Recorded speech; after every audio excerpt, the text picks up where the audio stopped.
Okay, I'm going to show you the sound this starter makes. New battery, fully charged. Have it wired directly to the starter using a jumper cable for ground and one little switch.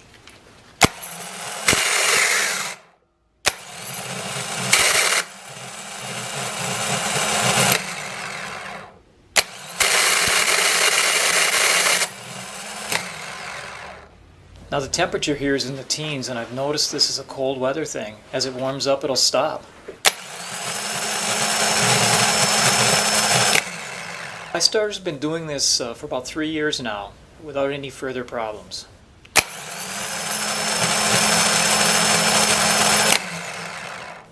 I hope this helps. Thanks for watching.